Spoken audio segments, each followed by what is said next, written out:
Of course, there's power that's associated with being a banking dynasty, but there's also real human beings.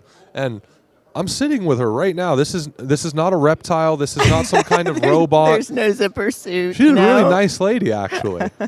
So, what do you have to say to the general public about the misconceptions they have about your family? Yep. You were a shrink that worked in the NSA that helped different service members who had PTSD. Yes. Can you tell me a little bit about that experience? Sure. So I did residency and fellowship at Harvard Med and was recruited by the NSA.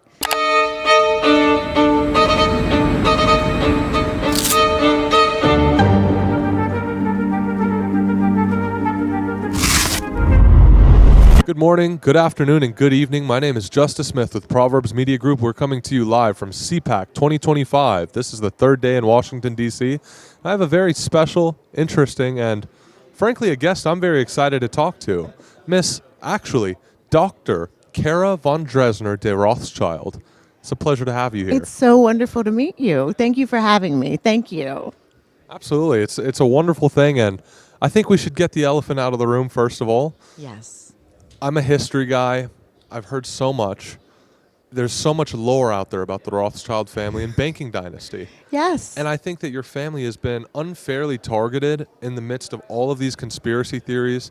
And I'm always telling people they're using moronic reasoning. They're making correlation, causation. Yep. Of course, there's power that's associated with being a banking dynasty. But there's also real human beings. And I'm sitting with her right now. This is not a reptile. This is not some kind of robot. There's no zipper suit. She's no. a really nice lady, actually.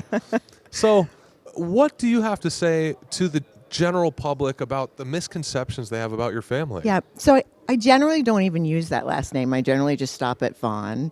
But I do think I get lots of questions, and I do think it's flattering how much power they give the family. And, right now there are a lot of people just like Elon Musk that are amassing wealth that I'm sure at some point are going to amass more than the Rothschilds have. I think right now the Rothschilds are at $3 trillion. And and a banking dynasty that came down one side, and there was a bunch of almost real estate that came down the other side. So pretty soon we're not going to be that big of a deal. Wow, $3 trillion. Yeah. Could I have a small loan of $1 million? I feel like we're slashing that right now, right? Doge is just cutting through it. Every day I'm like, see, that wasn't a big deal. We found Absolutely. it.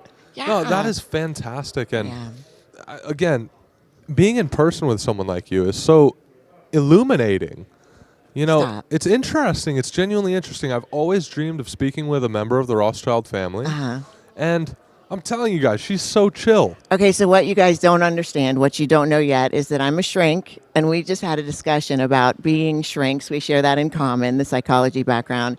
And he just used the word illuminating, which was a Freudian slip because of Illuminati. But it was cute. It was very. Yes. This guy's he's a smart guy. I just met him. Smart guy. I love him. He's a keeper. Oh, thank you. Well, it takes one to know one. Absolutely. I don't know. Do your viewers know who's right in there? Do they know right this very second? President Trump is speaking to a crowd of thousands of people who are absolutely so crazy, and they're so happy about the direction of the country, and so happy about hopefully bringing Christ back. Now, that was a good Freudian slip. The country is a bit of a company. It is. Let's get into your background first before we talk about what you're working on today. Sure. You were a shrink that worked in the NSA that helped different service members who had PTSD. Yes. Can you tell me a little bit about that experience? Sure. So I did residency and fellowship at Harvard Med and was recruited by the NSA. And the NSA is on Fort Meade, which is a gigantic Army military base, but it's actually run by the Air Force. So the grunts, the boots on the ground, own the base, but the really smart, geeky airplane guys run it. And it was such a privilege, and it absolutely changed my life to even work with the military. So I did a lot of something called human intelligence while I was there, and also treated some PTSD. But once I resigned, I gave up all of my licensure to start a ministry treating PTSD because our soldiers, our service members, they're in a catch-22 when they have really bad symptomatology. They risk losing their clearances. So if they go for mental health treatment, it costs basically the really high functioning ones. So the SEALs, the Deltas, those guys. It's very hard for them to get treatment because they can lose their clearance, and you can see it from both sides that if they're in a very high stress mission, they can't have a flashback. Like then they risk the lives of all their team, everybody around them. So I gave up my licensure to treat them off the books. And I right now have 28 little darlings. They're fantastic. And we run into a question of when they have these symptoms, they always get better. I've never had a case where they didn't get better. They're never going to go back to being the same person. But if you go to a museum or you go to see a profound movie, you're a different person. We're constantly changing. So whoever thought they were going to join the military, go to war, and come back the exact same person is just not functioning to begin with. But our guys, we have to decide the symptoms of PTSD, like never sleeping, being hypervigilant, wanting to know what every sound is actually adaptive. It's actually what keeps you alive when you're in theater. So like when you're in Afghanistan. And then you come home and those adaptivities don't really mesh with American life. So when we're in treatment, you have to decide, do these guys, are they going to have to go back in? Because if they are, we don't want to fix them too much, right? We need them to live. We need them to stay awake. We need them to wonder what the bump in the night is, right? So it's just been a privilege for me. Yes. Wow, well, you're a sweetheart. That's an amazing thing you're doing. I really admire what you're doing. It's fantastic that you're helping Thank these you. men Thank and you. women. I think that's profound. And I want to go back to something you mentioned. You Sure. said that at some point in time you worked in human intelligence. Yes. My understanding of human intelligence as an Yes. outsider looking in is that involves actually being an agent, in some cases being on the ground, Yes. dealing with targets. Yes. Have you ever had to go undercover or play a role or, use the fact that you're a lady to get closer to certain people, talk to them? Yeah. What does that look like? So I've never played a role. I've never dressed up like somebody I've not. But certainly in conversations with people who aren't friendly to us. Yeah. But, it was fortunate to be a woman in these past few wars because they really don't like women. They would prefer a goat to a woman all day long. You can't imagine. I've heard the stories. rumors. The rumors are not rumors; they're true. But that gives women kind of a leg up. It gives us a transference that men wouldn't have. So they're already off guard when you're speaking to them. They already assume you're dumb. They already assume you are worthless. They already assume you're just there to bring tea. And if you're trying to gather information, that becomes helpful. Wow. So given the fact that you mentioned these goat people, you were in the Middle East. I've heard stories of being in the Middle East. Oh, got it. Okay, very interesting. Have you ever dealt with a patient that had Havana syndrome? No. I ask because we're in D.C. No, I have not. No. Okay, very interesting. I'm also curious, having worked in the NSA, what are your thoughts on whistleblowers like Edward Snowden? Right. So I'm probably not the best person to ask because my response is limited. The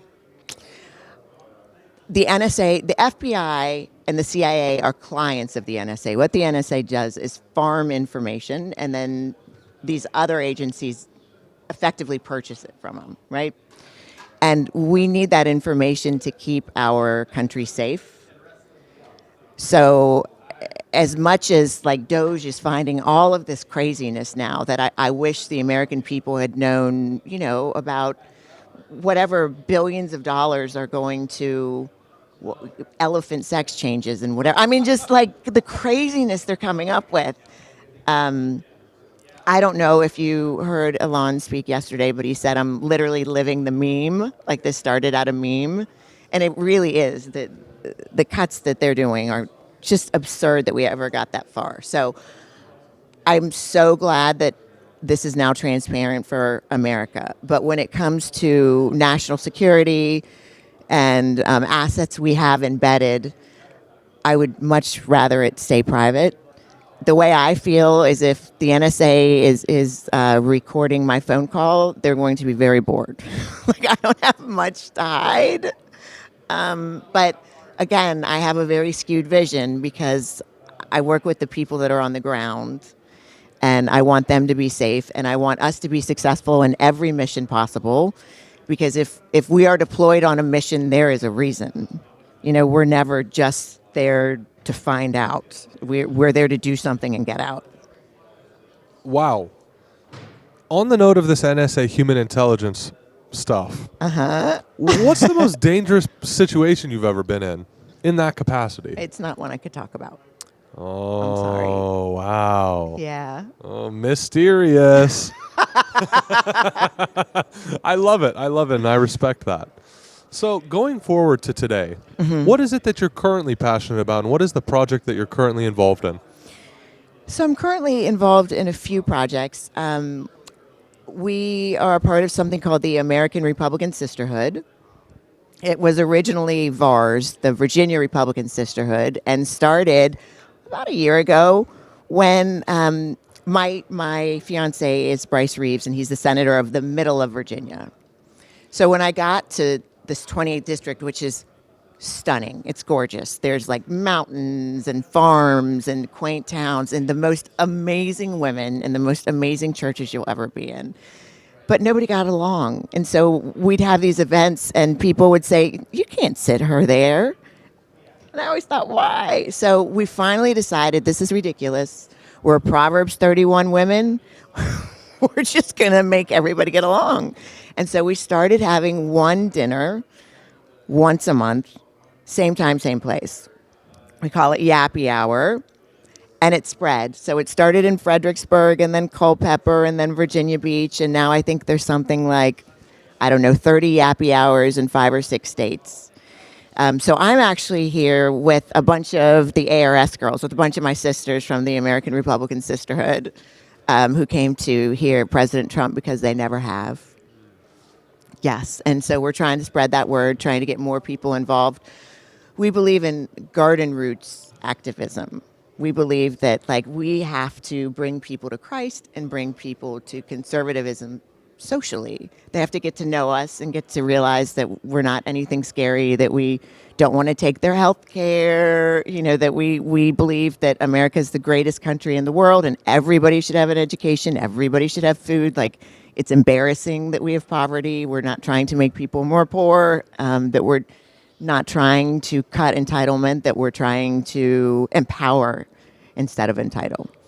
Absolutely. Yeah. I think that's a powerful movement right there, and thank you so much for your contributions to them and to our country. Yeah. It's fantastic. My pleasure. Yes. I had told you before that I am working on children's books. Oh. Yes, and it's under the name, so it's Way to Be LLE. LLE the elephant has her adventures, and then Well Done Elliston. Elliston has his adventures, and they're all faith-based, but I publish under Proverbs 31 Press. And I told you, people kept coming up to me saying, do you have a booth here, Proverbs Media?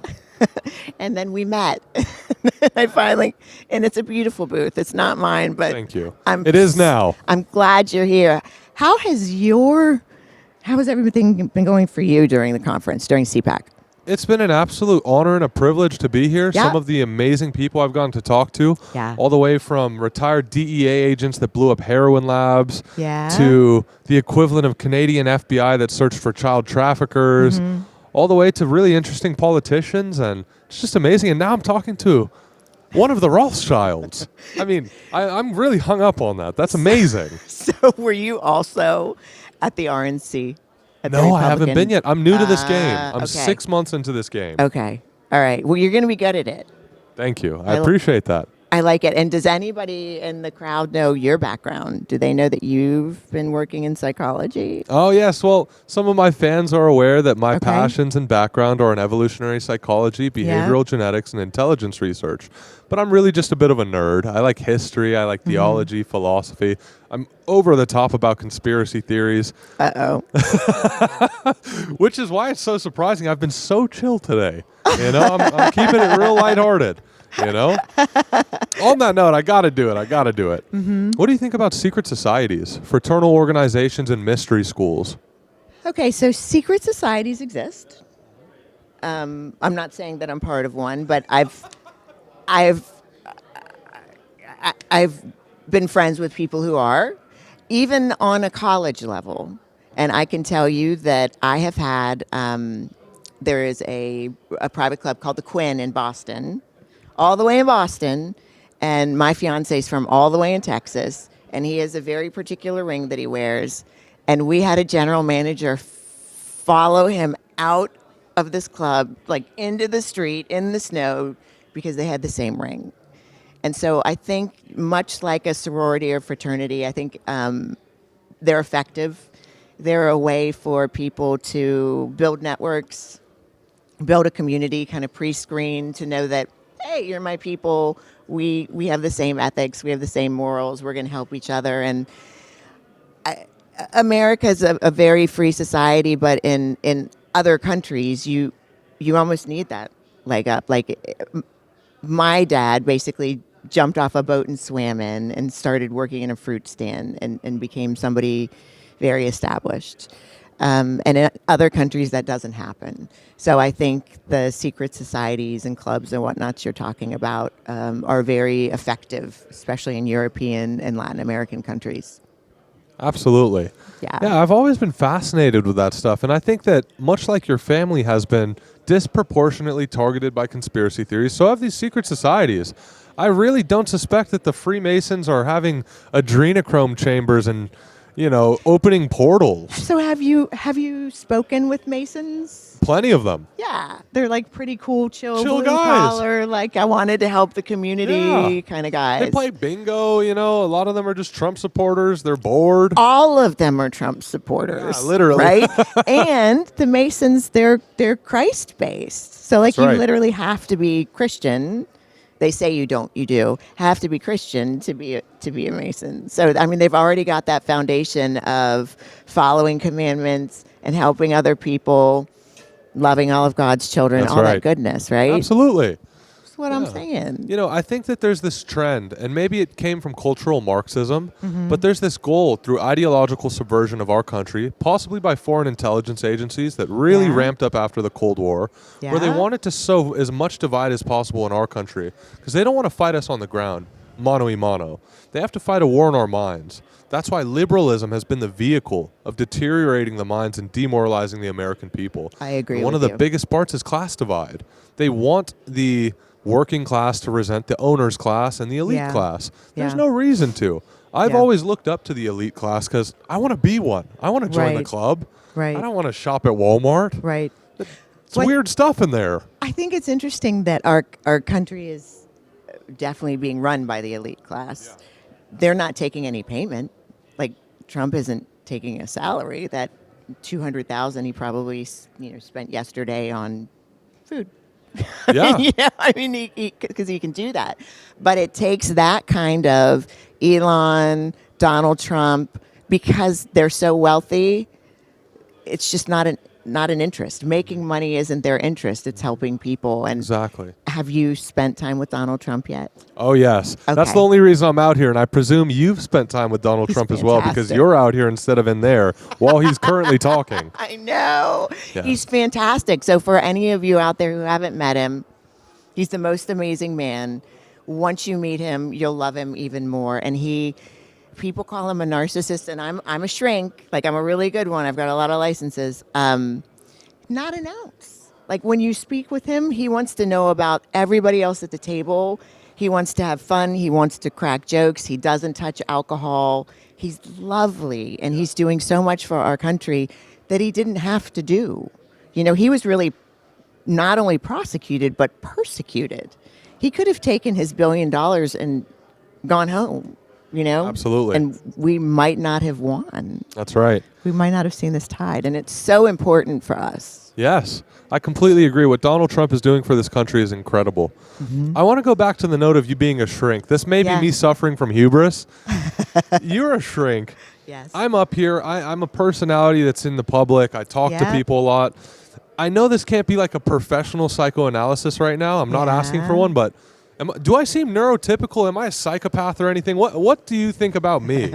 What's going on here? You're definitely not a psychopath. I can tell you that much because of the empathy. I could probably tell you a lot more if you gave me your signature. Oh. But you don't have to do that right now. We could do that. We'll do that after. I'm curious. I was going to say, because sometimes people don't want to hear it. Whoa. But, just the fact that you were interested in this field and getting to know people, getting to represent people through Christ, right? I mean, you're building through Christ. That's right. Right? You're bringing that message, and you are trying to glorify his message, and the people who are supporting his message. Says a lot about you. Wow. Right? I mean, that takes a lot of fruition. You don't just walk into a media job. There are hundreds of thousands of people who are trying to find them. Yeah? Yes. She's just being nice because we're on camera. No. He's special. You can tell. Oh, thank you. It takes one to know one. Do you have a big family? No. No. Okay. No. I just have my mother. I have family in Korea that I see when I get to. And my entire father's side, I don't really know them. Okay. It's funny. They may come out of the woodworks. Yeah, that's now right. That you're in the media. They just might. Trust me. Hey there, I haven't seen you guys in 20 years. Can I get on your show? Yeah. We'll talk. Yeah. So, I want to try a game with you. Okay. It's called Describe Them in One Word. Describe them in one word. Okay. Yes, so I'm going to throw a name out. Oh, okay. You just give me the first word that comes to mind. It's like free association. Yes. Very Freudian. Okay, here we go. Donald Trump. Magnanimous. Yes. Is the first word that came to mind. Fantastic. Okay. Elon Musk. Oh, brilliant. Kanye West. Interesting. Andrew Tate. Don't know who that is. Oh. Jordan Peterson. Entertaining. Yes. Vladimir Putin. The first word that came to mind was a tiger, and I'm going to tell you why. I like that.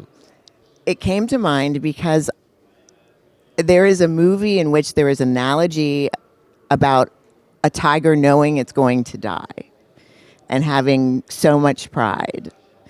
And my son is rebuilding a lot of the Ukraine. So he got a lot of those contracts. He's doing very well. But a lot of our military is on the side of Putin. So I don't know that I know the whole story there. I do know that I respect him a lot as a person, and I think that's why that image of the old sage tiger came up. That's excellent. Kara, this has been Dr. Kara. This has been an absolute pleasure to talk to you. I'm so happy we met. God winks. He brought us together. Yes. It was wonderful meeting you. Thank you Pleasure for everything you do. If you ever need anything, you let us know. Yes, same here. Okay. I hope to talk to you again. You've got my number. Awesome. Okay. You've got mine. Cheers.